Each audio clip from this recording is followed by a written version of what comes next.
अस्सलाम वालेकुम, मेरा नाम राजा शाम्स है। हमारा यूट्यूब चैनल है शाम्स राजा जिसपे प्रॉपर्टी के काफ़ी ज़्यादा वीडियोस हम लोग शेयर करते हैं। आज मैं अपने बिलवर्ड क्लाइंट्स के लिए, ओवरसीज़ पाकिस्तानियों के लिए और पाकिस्तान में रहने वाले अपने जो बिलवर्ड क्लाइंट्स हैं उनके लिए कमर्शियल प्लाजा लेके आए, वो भी चक्रास की नंबर 3 में।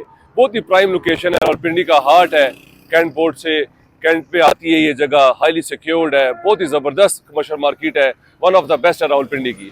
इस वक्त मैं चक्रास की नंबर 3 में मौजूद हूँ और मेन कमर्शियल मार्केट है। मेरे बैक में देखिए बिलाल शहीद चौक है, यहाँ से इसके सामने मस्जिद है, जामा मस्जिद स्कीम 3 की, और इसके ऑपोजिट साइड पे ये सारा कमर्शियल है। यहाँ पे सारे बैंक्स है, बैंक इस्लामिक है, अलबरका बैंक है, अलाइड बैंक है, असली बैंक है, यूबीएल बैंक है, इस्लामिक बैंक है, यहाँ पे हबीब बैंक है, सारे बैंक्स और ब्रांड्स यहाँ पे इधर है। KFC है, मैकडोनल्ड्स है, यहाँ पे TCS है, यहाँ पे आपके पास अमेरिकन पिज़्ज़ा है, यहाँ पे OPTP है, सारे मोस्टली ब्रांड्स और सारे बैंक्स यहाँ पे मौजूद है। हमारे पास 10 मरले के ऊपर कमर्शियल प्लाजा फॉर सेल के लिए आ रहा है। उसका रेंट जो है वो 14.25 लाख रुपए है।